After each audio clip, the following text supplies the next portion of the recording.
Welcome to education hub. जैसा कि आप लोग जान रहे हैं, अभी हम लोग का मैराथन क्लास चल रहा है। रेलवे, आरपीएफ हो, एनटीपीसी हो या ग्रुप डी का, तो प्रीवियस ईयर क्वेश्चंस उसमें हमेशा पूछे गए हैं। स्टैटिक्स के हो, ये बहुत ही महत्वपूर्ण क्वेश्चंस रहते हैं, क्योंकि स्टैटिक्स जो है वो किसी के पकड़ में नहीं आता है जल्द से। ठीक, तो इसके लिए हम लोग लेकर आए हैं प्रीवियस ईयर स्टैटिक्स हो गया आपका, जितने भी हिस्ट्री, ज्योग्राफी, इन सभी सब्जेक्ट से जो क्वेश्चन पूछेंगे। क्योंकि साइंस का भी हम मैराथन अलग से एक चला रहे हैं, जिसमें साइंस के स्पेशल क्वेश्चन आ गए जो इस साल और नेक्स्ट ईयर जो पूछे गए थे। तो इसी के साथ चलिए हम अपने इस मैराथन के डे 3 को स्टार्ट करते हैं।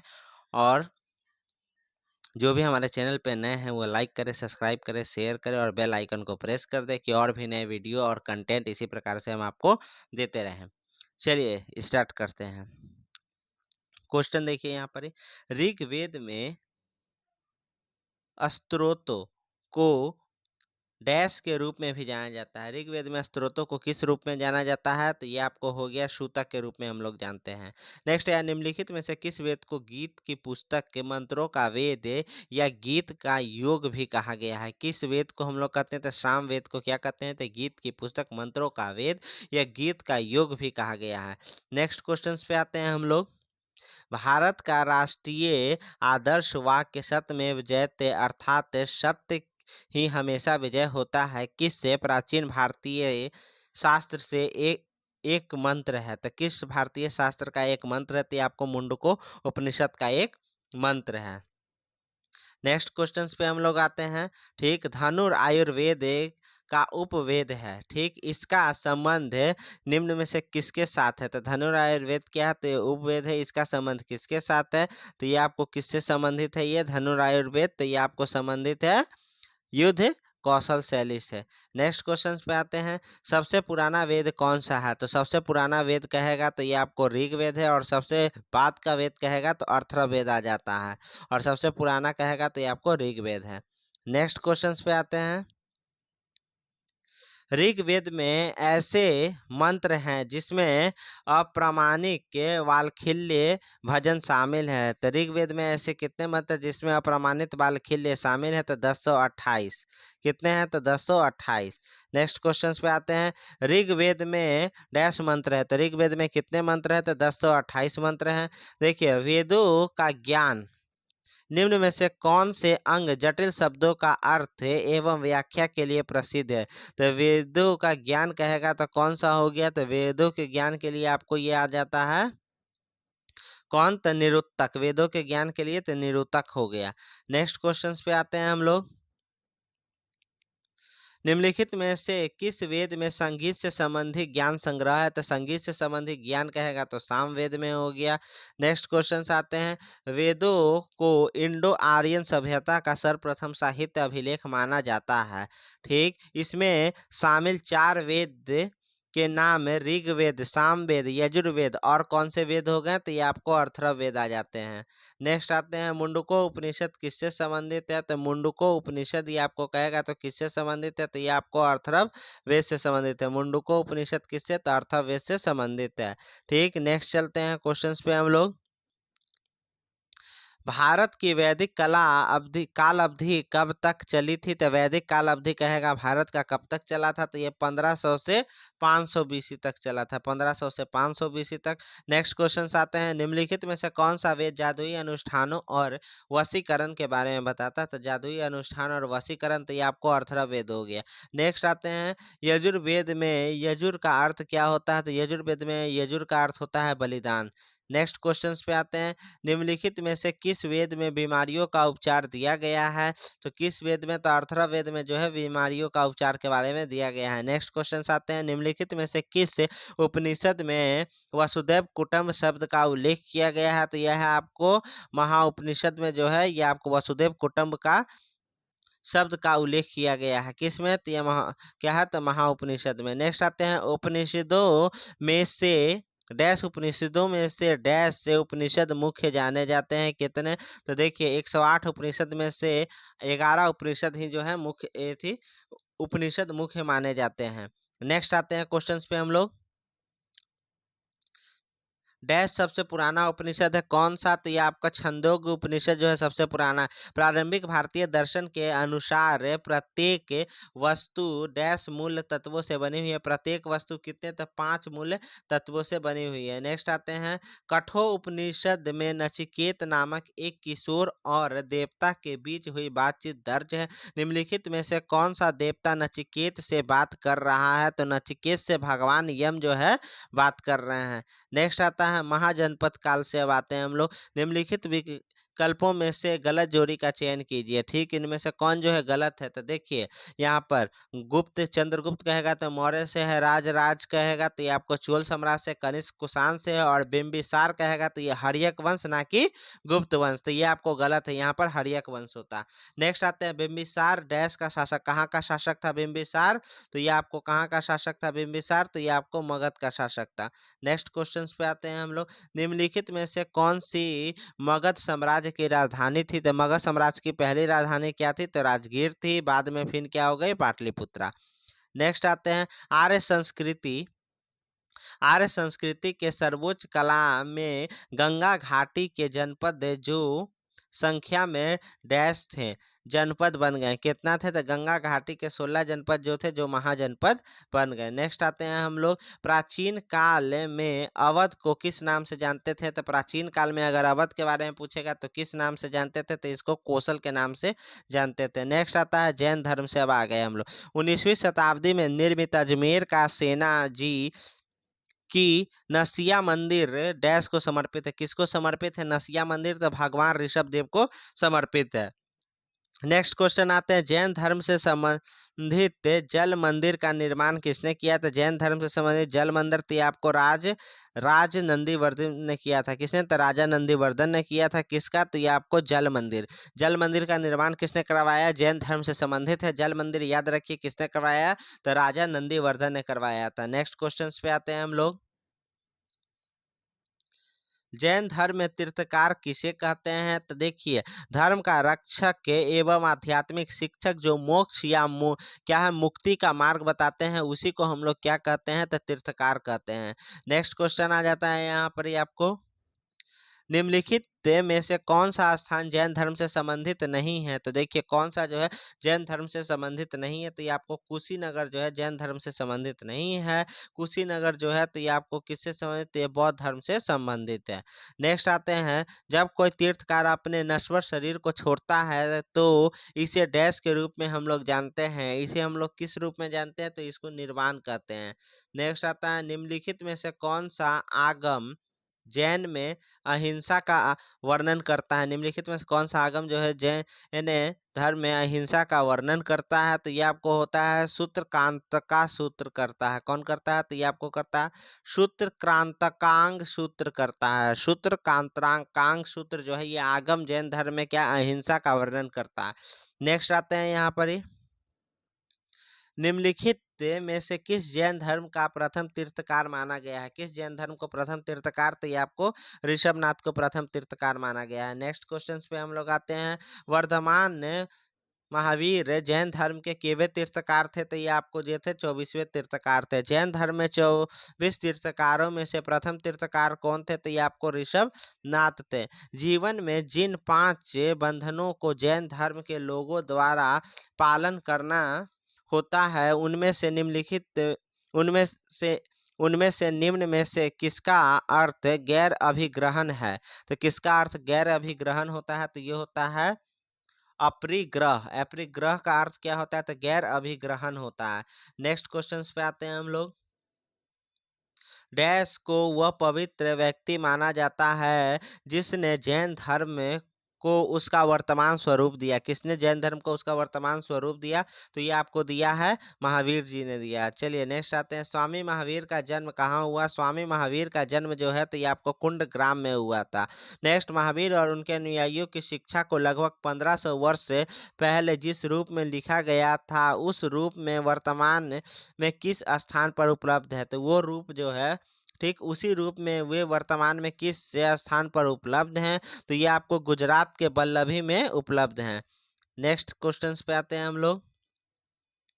चलिए नेक्स्ट क्वेश्चंस क्या है, अब बौद्ध संगति देख लीजिए, प्रथम बौद्ध संगति जो है तो चतुर्थ शताब्दी ईसा पूर्व में हुआ था, पाटलिपुत्र में हुआ था, स्थूलभद्र ने किया था। दूसरा कहेगा 512 में हुआ था, बल्लभी में हुआ था गुजरात के, और किसने किया था? देवर्धि क्षमा श्रवण ने किया था। नेक्स्ट आते हैं यहाँ पर जैन धर्म में जैन क्या है, तो ये आपको जैन धर्म में जैन शब्द संस्कृत शब्द जिन से लिया गया है, जिसका अर्थ होता है क्या? तो जिन का भी अर्थ होता है विजेता। नेक्स्ट आते हैं क्वेश्चन समझे, जैन धर्म के तीर्थ स्थल पालिताना मंदिर निम्नलिखित में से किस राज्य में स्थिर है? ठीक, तो पालिताना मंदिर जो है किस राज्य में स्थित है? तो ये आपको गुजरात में स्थित है। नेक्स्ट आता है दिगंबर संप्रदाय निम्न में से किस धर्म से संबंधित है? तो दिगंबर कहेगा तो ये आपको जैन धर्म से संबंधित है। नेक्स्ट आता है छठी शताब्दी ईसा पूर्व के प्रारंभ में भगवान महावीर का जन्म निम्नलिखित में से किस स्थान पर हुआ था? तो ये आपको वैशाली में जन्म हुआ था इनका। नेक्स्ट क्वेश्चन पे आते हैं हम लोग, भगवान महावीर का मूल नाम क्या था? तो भगवान महावीर के मूल नाम क्या थे? तो वर्धमान थे। नेक्स्ट क्वेश्चंस पे आते हैं हम लोग, जैन मठ संस्थाओं को क्या कहा जाता है? तो जैन मठ संस्थाओं के बारे में अगर आपसे पूछे तो उन्हें क्या कहा जाता है? तो इनको क्या कहा जाता है? तो बशादिश कहा गया है। क्या? तो बशादिश कहा गया। नेक्स्ट आते हैं महावीर तीर्थकार के अंतिम तीर्थकार माने जाते हैं। ठीक, तो कितने केवे तीर्थकार हैं ये? तो ये आपको महावीर जो है 24वें तीर्थकारों में अंतिम तीर्थकार माने जाते हैं। 24 जैन तीर्थकारों का नाम क्या है? 24वें जैन तीर्थकार कौन थे? तो ये आपको महावीर हो गए थे। उसके बाद आता है नेक्स्ट क्वेश्चन, पार्श्वनाथ जो कि क्षत्रिय और बनारस के राजा अश्वसेन का पुत्र था, वह डैश तीर्थकार थे। केवे तीर्थकार थे पार्श्वनाथ, तो ये आपको कितने हो गए? तो ये आपको 23वें तीर्थकार थे। नेक्स्ट क्वेश्चन पे आते हैं, त्रिरत्न की अवधारणा किससे संबंधित है? तो त्रिरत्न की अवधारणा जो है ये आपको जैन और बौद्ध दोनों धर्म से संबंधित है। किससे? तो जैन और बौद्ध दोनों धर्म से संबंधित होता है। निम्नलिखित के अनुसार देखिए त्रिरत्न में कौन कौन सा, जैन धर्म में त्रिरत्न में आ गया सम्यक दर्शन, सम्यक ज्ञान, सम्यक आचरण, और बौद्ध धर्म में आता है त्रिरत्न में तो ये आपको हो गया बुद्ध, धम्म और संघ आ जाते हैं। नेक्स्ट आता है निम्नलिखित में से अनुसरण किए जाने वाले जैन धर्म एवं पवित्र पुस्तक कौन सी है? तो देखिए जोड़ी असंगत है, तो इसमें आपको बताना है तो कौन जो ठीक जाने वाले धर्म एवं पुस्तक की पवित्र पुस्तक जो है असंगत बताना है। तो ईसाई धर्म का क्या हो गया? बाइबल हो गया। जैन धर्म का उपनिषद है, गलत है। सिख धर्म का क्या है? गुरु ग्रंथ साहब हो गया। यहाँ पर क्या होगा? सी गलत है। जैन धर्म का क्या हो गया? उपनिषद नहीं होता है। जैन धर्म की पुस्तक क्या हो जाती है? तो जैन साहित्य का आगम हो जाती है पुस्तक। नेक्स्ट आते हैं हम लोग, श्वेतांबर किससे जुड़े हुए हैं? तो श्वेतांबर जो है तो ये किससे? तो ये आपको जैन धर्म से जुड़े हुए हैं। नेक्स्ट आते हैं बौद्ध धर्म के बारे में।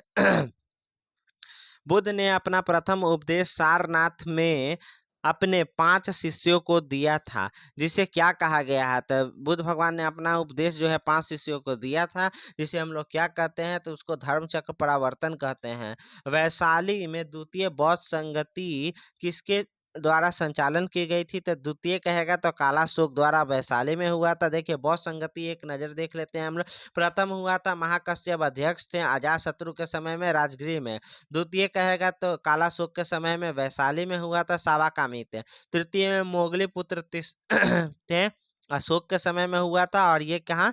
पाटलिपुत्रा में। चतुर्थ कहेगा वसुमित्र कनिष्क के समय कुंडलवन कश्मीर में। ये दरोगा में पूछा गया क्वेश्चन है। ये चौथा बौद्ध संगति जो वहां पे कश्मीर दे दिया गया था। बहुत सारे लड़के जो है वो क्या करते थे? कुंडलवन सिर्फ पढ़ लेते हैं, लेकिन है वो कहाँ पर ये नहीं जानते हैं, और यही पूछा था, कश्मीर वहां ऑप्शन में था।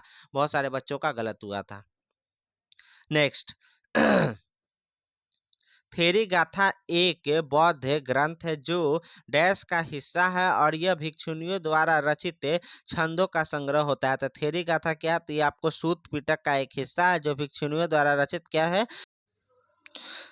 नेक्स्ट क्वेश्चंस पे आते हैं हम लोग, 3 पीटक में से अभिधम पीटक डैश से संबंधित है। तो अभिधम पीटक किससे है? तो ये आपको दार्शनिक मामलों से संबंधित है। अभिधम पीटक कहेगा किससे संबंधित है? तो दार्शनिक मामलों से संबंधित है। नेक्स्ट देखते हैं, माना जाता है कि गौतम ने अंतिम ज्ञान प्राप्ति के लिए बोध गया जाने से पहले 6 साल तक किस स्थान पर शुद्ध चित्त से ध्यान किया था? तो किस स्थान पर? तो ये हमारा हो गया प्राग बोध। क्या है? तो ये आपको प्राग बोधि में किए गए थे।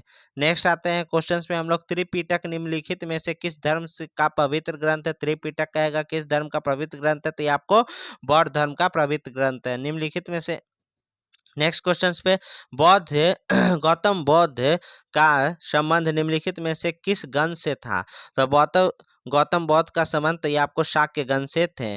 नेक्स्ट आते हैं यहाँ पर ही, गौतम बुद्ध ने अपना पहला उपदेश कहाँ दिया था? तो ये आपको सारनाथ में दिए थे। कहाँ दिए थे? सारनाथ में दिए थे।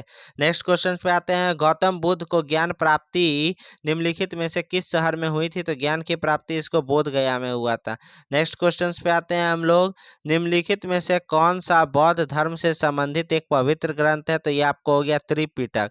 नेक्स्ट क्वेश्चन पे आते हैं, निम्न में से कौन सा शब्द सामान्य एक बौद्ध मठ को संदर्भित करता है जिसमें बौद्ध भिक्षु रहते हैं? तो बौद्ध मत को समझ, तो ये आपको बिहार हो गया।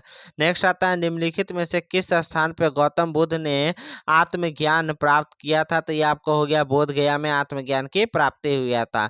ठीक, फिर आता है शुद्ध पिटक के संदर्भ में निम्नलिखित में से कौन सा कथन सही नहीं है? तो शुद्ध पिटक में तो ये आपको देखिए, यह बौद्ध धर्म के जीवन का चरित्र बताता है, बिल्कुल सही है। यह मगध के शासक और बुद्ध के बीच की बातचीत का संबंध बताता है, नहीं, तो ये आपका सही उत्तर हो जाएगा। बाकी देखिए क्या क्या, यह श्रीलंका में लिखा गया था ग्रंथ है, तो ये आपको सही है। ठीक, सूत पिटक कहाँ? श्रीलंका में लिखा गया था। यह उन लोगों के लिए बनाए गए नियमों और विनियमों के बारे में है जिन्होंने बौद्ध मठ की व्यवस्था को अंगीकार किया था। नेक्स्ट क्वेश्चन पे हम लोग आते हैं हीनयान और महायान किस धर्म के पंथ है? तो हीनयान और महायान कहेगा तो ये बौद्ध धर्म के पंथ है। उसके बाद आते हैं, शिन चतुर्मुख स्तंभ कहाँ है? तो शिन चतुर्मुख स्तंभ आपको कहेगा तो ये आपको कहाँ पर? सारनाथ में है। ठीक, ये हो गया चार जो शेर आपको नजर आता है ना भारत सरकार, उसी को शिन चतुर्मुख स्तंभ कह रहा है ये। नेक्स्ट क्वेश्चन पे हम लोग आते हैं, बोधिसत्व की अवधारणा निम्नलिखित में से किस से संबंधित है? तो बोधिसत्व की अवधारणा कहेगा तो महायान बौद्ध धर्म से ये संबंधित है। किससे है? तो महायान से, ना कि हीनयान से। नेक्स्ट आते हैं, विनय और सूत पिटक निम्न में से किस शिक्षाओं के संकलन है? तो विनय और सूत पिटक कहेगा तो ये आपको गौतम बुद्ध की शिक्षाओं के क्या है? तो ये आपको संकलन है। नेक्स्ट क्वेश्चन आते हैं, गौतम बुद्ध ने निम्नलिखित उपदेशों में से किसे अग्नि उपदेश के रूप में जाना जाता है? तो अग्नि उपदेश के रूप में किस उपदेश को जाना जाता है गौतम बुद्ध का? तो यह आपको जाना जाता है कौन सा? तो ये होता है आदित्य पर्याय सूतक को। ठीक, आदित्य पर्याय सूतक को क्या जाना जाता है? तो ये आपको अग्नि उपदेश के रूप में जाना जाता है। किस सूतक को? आदित्य पर्याय सूतक को। देखते हैं इसे कुछ फैक्ट्स हैं या नहीं दोस्तों हम लोग। तो देखिए, आदित्य पर्याय को हम लोग क्या जानते हैं? तो अग्नि उपदेशक के रूप में जानते हैं। ठीक, इस प्रवचन में बौद्ध 5 इंद्रियों और मन में वैराग्य के माध्यम से दुख से मुक्ति प्राप्त करने का उपदेश दिया गया है। किसमें? तो आदित्य पर्याय सूतक में दिया गया है। देखिए, धम्मचक पतवंत सूतक कहेगा तो ये पाली में या फिर धर्म चक्र प्रवर्तन सूतक के नाम से भी जानते हैं। ठीक, बौद्ध ग्रंथ में जिसमें बौद्ध द्वारा ज्ञान की प्राप्ति के बाद दिया गया प्रथम उपदेश संग्रहित है। नेक्स्ट आते हैं क्वेश्चन पे, जातक कथाएं किससे संबंधित हैं? तो जातक कथाएं किस धर्म से हैं? तो ये आपको बौद्ध धर्म से संबंधित हैं।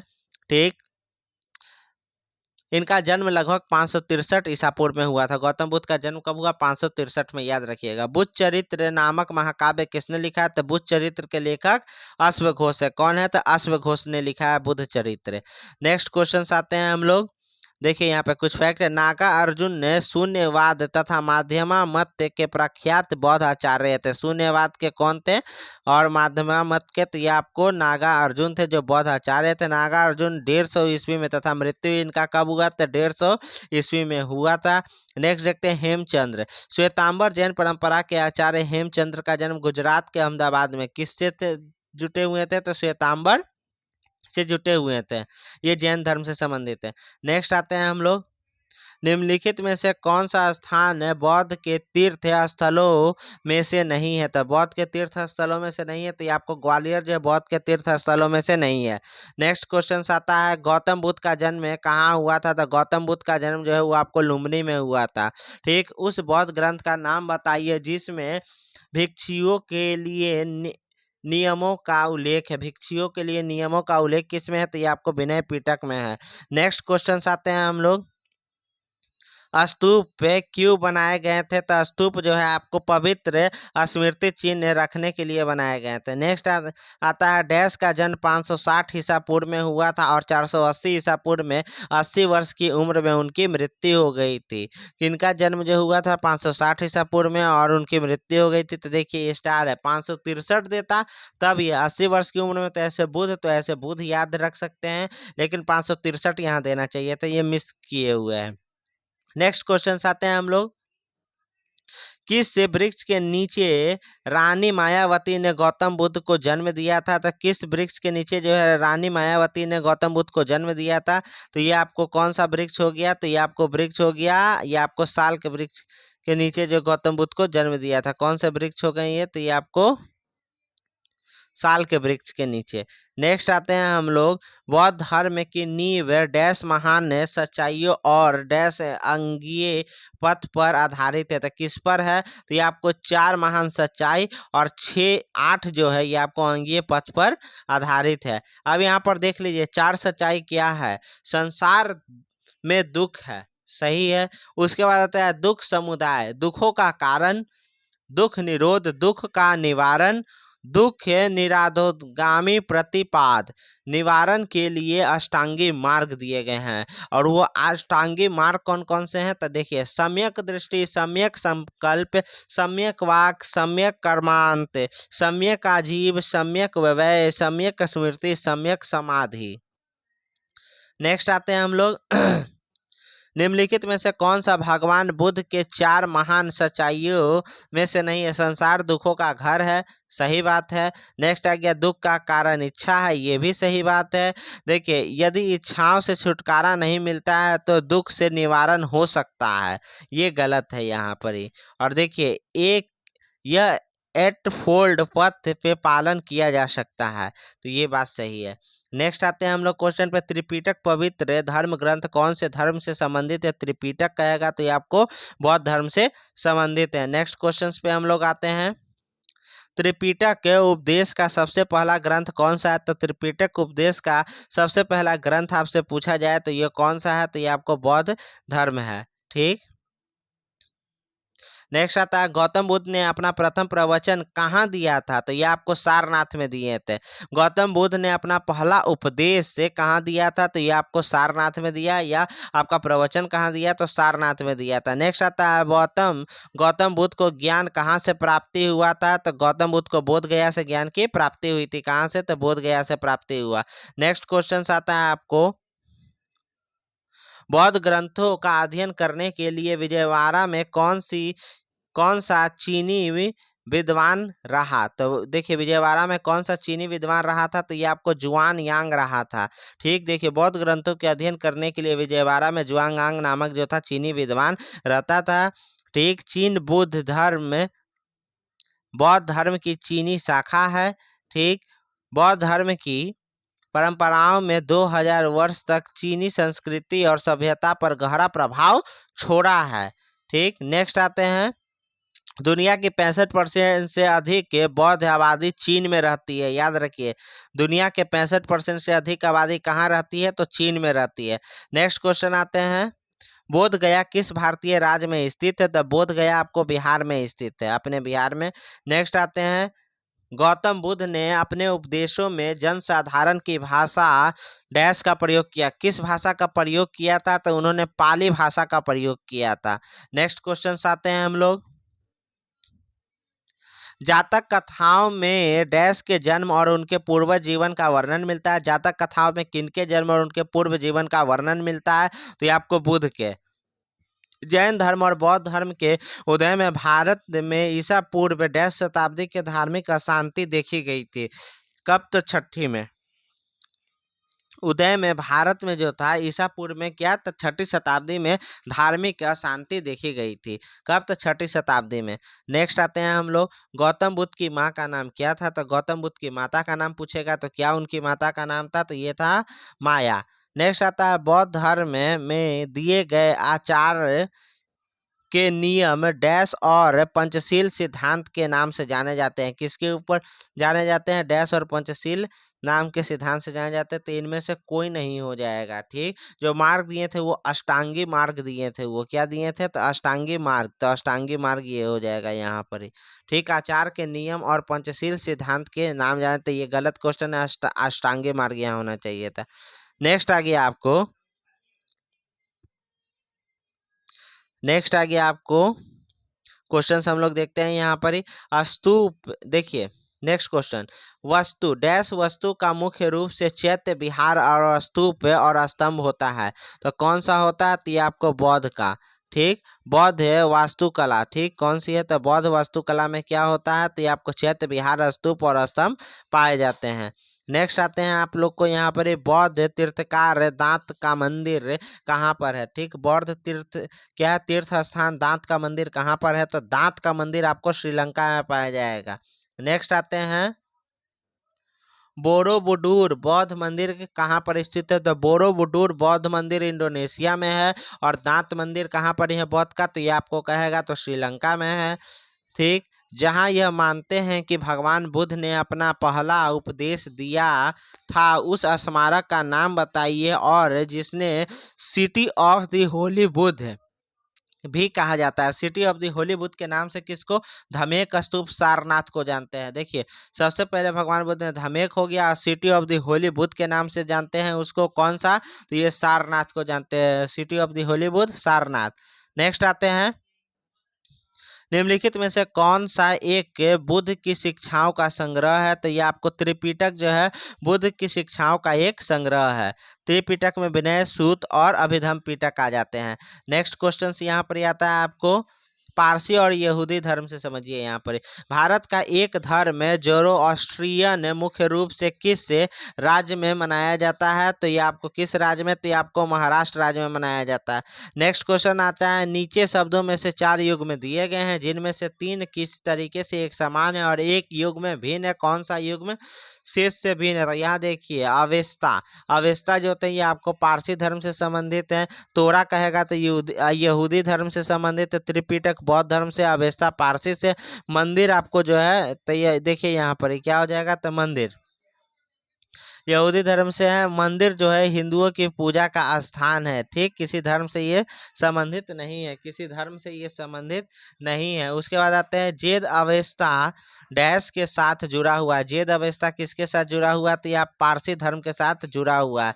नेक्स्ट आते हैं, यहूदी किस धर्म का पालन करता था? यहूदी, तो यहूदी धर्म का पालन करते हैं। नेक्स्ट आता है, निम्नलिखित में से कौन सा यहूदी धर्म से संबंधित है?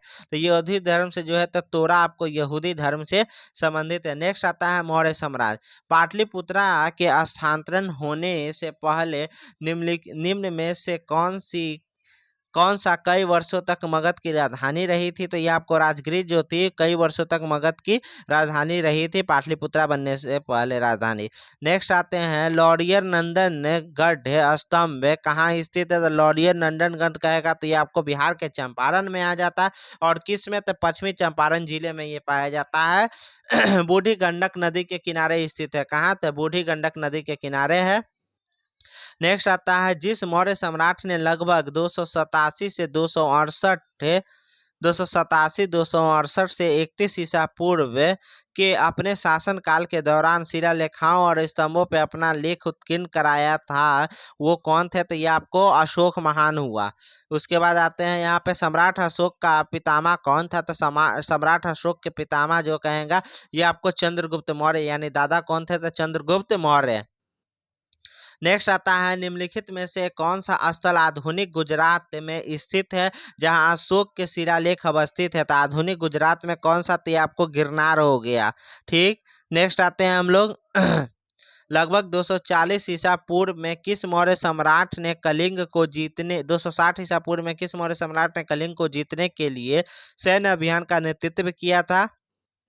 तो ये आपको अशोक हो गए थे। 261 में उन्होंने कलिंग पे विजय हासिल की थी। नेक्स्ट आ गया था, अशोक के अधिकांश शिलालेख डैश भाषा में थे जबकि उपमहाद्वीप में उत्तर पश्चिम में पाए जाने वाले शिलालेख आरंभिक या यूनानी भाषा में थे। तो देखिए कौन सी जो भाषा थे अधिकांश उत्तर पश्चिम में पाए गए, किस भाषा में शिलालेख थे उनके, तो ये आपको प्राकृतिक भाषा में थे जो उत्तर पश्चिम में पाए गए, और आरंभिक और यूनानी भाषा में थे। नेक्स्ट आते हैं हम लोग क्वेश्चंस पे। मौर्य शासन के दौरान निम्नलिखित में से किस प्रांत को कर्नाटका में सोने की खान का केंद्र माना गया है? किस प्रांत को कर्नाटका, तो ये आपको हुआ है सुवर्णगिरी को क्या माना गया, तो सोने की खान का केंद्र माना गया। सेल्यूकस निकेटर नामक शासक द्वारा मेगास्थनीज नामक राजदूत को चंद्रगुप्त मौर्य के दरबार में भेजा गया था। किसके, तो सेल्यूकस निकेटर द्वारा जो है, कहाँ का था, सेल्यूकस निकेटर नामक यूनानी शासक जो था उसके द्वारा भेजा गया था। नेक्स्ट आते हैं क्वेश्चन पे। मौर्य शासक अशोक द्वारा निर्मित सारनाथ शिन मूर्ति कहाँ पर है, तो ये आपको शिन चतुर्मुख कहाँ पर है, तो ये आपको बलुआ पत्थर से बना हुआ है। किस पत्थर से बना हुआ है, तो ये आपको बलुआ पत्थर से, ये 45 फुट लंबा प्रस्तर खंड का बना हुआ है। सारनाथ में ये है। नेक्स्ट क्वेश्चन आता है 326 ईसा पूर्व में भारत पर आक्रमण करने के लिए सिकंदर ने सबसे पहले निम्नलिखित में से किस नदी को पार किया था, तो यह आपको सबसे पहले भारत पर आक्रमण कोई भी करेगा तो सिंधु नदी को पार कर आएगा। डैश मध्य प्रदेश में भगवान बुद्ध के सम्मान में सम्राट अशोक द्वारा बनाया गया बौद्ध स्मारक कौन सा है, तो ये आपको सांची का स्तूप बनवाए थे। नेक्स्ट आता है सांची के स्तूप का निर्माण किसने किया है, तो ये आपको अशोक द्वारा किया गया है। सांची के स्तूप का निर्माण अशोक ने किया है। नेक्स्ट क्वेश्चंस पे हम लोग आते हैं। बौद्ध धर्म से संबंधित प्रख्यात भवन संरचना धामेक स्तूप का निर्माण है मूलतः डैश वंश के शासनकाल में हुआ। किस, तो ये आपको मौर्य वंश के धामेक स्तूप का निर्माण मौर्य वंश के शासनकाल के दौरान किया गया था। ठीक, धामेक स्तूप जो है उत्तर प्रदेश के सारनाथ में स्थित प्रसिद्ध बौद्ध धार्मिक स्थल है। नेक्स्ट आते हैं बौद्ध संरचना धामेक स्तूप कहाँ पर है, तो ये आपको सारनाथ में पड़ती है। अभी पढ़े हम लोग कहाँ, तो सारनाथ। नेक्स्ट आता है तृतीय बौद्ध परिषद का आयोजन किसके द्वारा किया गया, तो ये आपको अशोक द्वारा किया गया था। और ये कहाँ पर आपको आयोजन किया गया, तो पाटलिपुत्रा में करवाया गया था। नेक्स्ट आता है चंद्रगुप्त मौर्य मौर्य वंश के संस्थापक थे। भारतीय इतिहास में उनके शासन के बारे में निम्नलिखित में से कौन सा कथन गलत है? इन्होंने सिकंदर से मुलाकात की और उनकी सेना में शामिल हुए ताकि मैसेडोनिया युद्ध कौशल को सीख सके। ठीक, तो यहाँ पर देखिए क्या है, तो गलत है, तो ये सही बात है, इन्होंने शामिल हुए थे। बैरम खां उनका सबसे अच्छा सहयोगी था, बैरम खां अकबर से, तो ये गलत हो गया। चंद्रगुप्त मौर्य को पहले अखिल भारतीय साम्राज्य की स्थापना का श्रेय दिया जाता है, बिल्कुल सही है। और साम्राज्य के पुरातात्विक साक्ष्य कई कस्बों और शहरों में अस्तित्व को दर्शाते हैं, जिनमें सबसे प्रमुख राजधानी पाटलिपुत्रा थी, बिल्कुल सही है। तो आज के लिए बस इतना ही। हमारे मैराथन में डेली इस प्रकार से हम आपको क्वेश्चंस कराते रहेंगे। जितने प्रीवियस ईयर है, ये आपको रेलवे आरपीएफ हो गया या फिर एनटीपीसी ग्रुप डी का जो भी आने वाले रेलवे के एग्जाम है, उसमें ये सभी क्वेश्चंस जो है स्टैटिक जीके के आपको रिपीट किए जा रहे हैं। आज के लिए बस इतना ही। Thank you. वीडियो अच्छा लगे तो चैनल को लाइक कीजिए, सब्सक्राइब कीजिए, शेयर कीजिए, बेल आइकन प्रेस कीजिए। Thank you.